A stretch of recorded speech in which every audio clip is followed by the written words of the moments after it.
அஸ்ஸலாமு அலைக்கும் வரஹ்மத்துல்லாஹி வபரகாத்துஹு. தொழுகைக்கு பிறகு கூட்டு துவா ஓதலாமா அப்படிங்கிறது கேள்வி.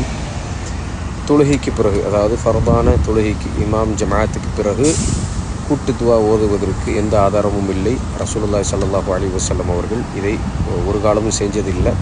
அதனால் நபி ஸல்லல்லாஹு அலைஹி வஸல்லம் ஒன்றை கற்றுத்தராமல், நபி ஸல்லல்லாஹு அலைஹி வஸல்லம் ஒன்றை செய்யாமல் அதை நாம் செய்யும்போது அது பித்அத்தாக மாறிவிடும்.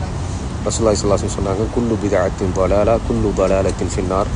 எல்லா பித்அத்துகளும், மார்க்கத்தில் புதிதாக கடைபிடிக்கப்படக்கூடிய விஷயங்களும் நிச்சயமாக வழிகேடுகள். எல்லா வழிகேடுகளும் நரகத்துக்கு ஒரு மனிதனை கொண்டு போய் சேர்க்கும். அதனால் தொழுகைக்கு பிறகு, ஒவ்வொரு ஜமாத்தான தொழுகைக்கு பிறகு கூட்டு துவா கேட்டு ஆமீன் சொல்லக்கூடிய வழக்கம் அல்லாஹ்வுடைய தூதர் ஸல்லல்லாஹு அலைஹி வஸல்லம் அவர்களால் காண்பித்து தராத ஒரு விஷயம் என்பதை நாம் புரிந்து கொள்ள வேண்டும். அல்லாஹ் சுப்ஹானஹு வ தஆலா சுன்னாவில் பயணிக்கக்கூடிய வாய்ப்பை எனக்கு உங்களுக்கும் தருவானாக. பாரக்கல்லாஹு ஃபீக்கும்.